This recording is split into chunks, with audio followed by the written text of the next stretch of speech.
بسم الله والحمد لله والصلاة والسلام على سيد الأنبياء والمرسلين وبعد. A guest of Allah subhanahu wa ta'ala in the Masjid is so dear to Allah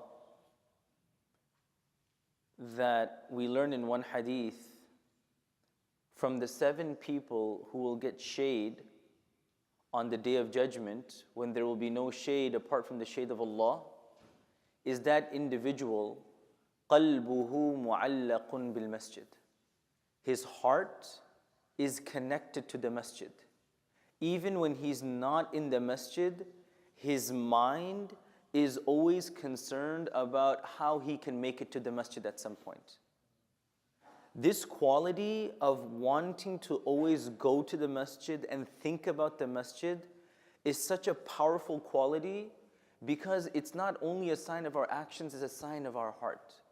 And that person whose heart is always connected to the Masjid, Allah values that person very dearly. When somebody goes for Umrah,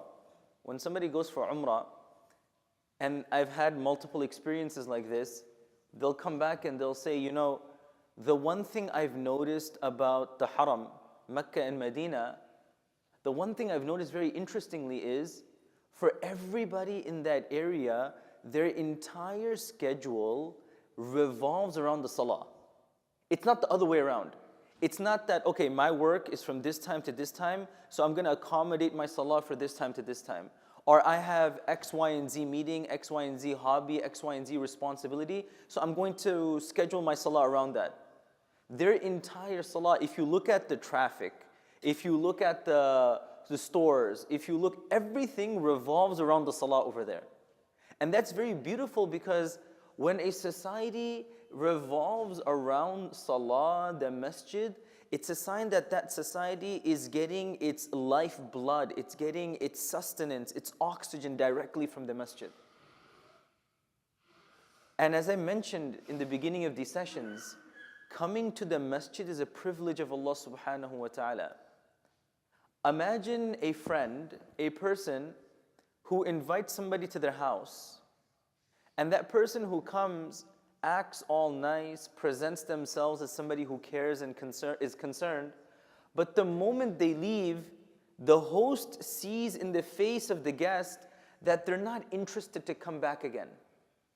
As opposed to a guest who comes, and then when he leaves, every time the host speaks to him, the guest says, you know, subhanAllah, that one time I came to your house, it was such a beautiful experience when we all friends got back together. I really can't wait for us to have that reunion again. If you ever had a friend reunion when everybody gets together, you'll have friends always talking about it, that, man, you know, that was such a good time we had together. I can't wait for us to meet up again. I can't wait for us to go out again. That's a sign of friendship. That's a sign of bonds. Allah subhanahu wa ta'ala's messenger reminds us that anyone whose heart, قَلْبُهُ مُعَلَّقٌ. What does mu'allaq mean? You see the fans over here? You see the chandelier? It's mu'allaq. It's connected to the roof. It's not going anywhere. That's what it means for قَلْبُهُ مُعَلَّقٌ بِالْمَسْجِدِ. Your heart is connected to the Masjid. My body leaves the Masjid, but my heart is still connected.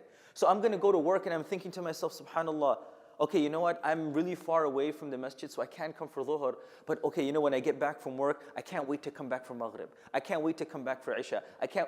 People like this, even in between when they're physically outside, because their hearts are still in the Masjid, Allah will treat them as people who are in the Masjid. These are the people of the Masjid. May Allah subhanahu wa ta'ala make us those people whose hearts are always connected to the Masjid. And may Allah subhanahu wa ta'ala allow us to reap the benefits of being a guest in the house of Allah subhanahu wa ta'ala.